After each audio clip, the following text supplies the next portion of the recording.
Bonjour Pascal Bernheim. Bonjour. Avant que l'écologie redonne à chacun sa place dans l'écosystème, il y avait les nuisibles. On nous enseignait ça à l'école. Les guêpes qui piquent, les sangliers qui ravagent, les mauvaises herbes qui repoussent, des nuisibles. Cependant, des nuisibles, il y en a encore, dont pas plus l'écologie qu'autre chose ne viendra à bout. Jamais.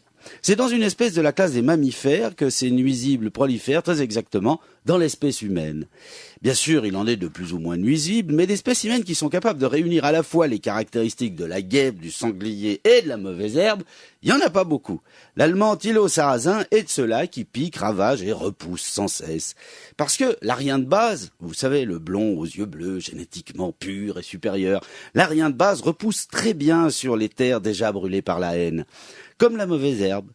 Oui. Et ne croyons pas que ces chimères atroces n'habitent guère plus que dans quelques esprits malades comme celui de Thilo Sarrazin. Pas du tout. Son bouquin se vend comme des petits pains. Et pourtant, dans Deutschland schafft sich ab, c'est le titre, l'Allemagne court à sa perte, l'ex-banquier révoqué prétend, grâce à des thèses qui supposent une infériorité intellectuelle des musulmans en se fondant sur des hypothèses sociobiologiques et génétiques largement douteuse, au même titre que les théories eugéniques sur lesquelles s'appuyait la démonstration de la supériorité de la race aryenne chère à Adolf Hitler, évident père spirituel de Thilo Sarrazin, je vous le disais, son bouquin se vend très bien. Déjà 1 million d'exemplaires en Allemagne.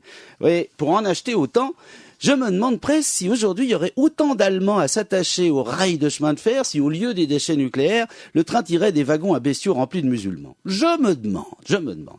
Alors que Sarrazin considère que les Suisses italiens et Suisses romands sont des boulets qui freinent la Suisse alémanique, comprenez la vraie Suisse, pure et supérieure, qu'il considère donc que nous autres Suisses latins freinons les alémaniques dans leur essor économique et culturel et qu'on prend la vie avec une légèreté soi-disant pénalisante pour le développement économique, comme il l'a déclaré au Tagesanzeiger ce week-end, moi ça me réjouit.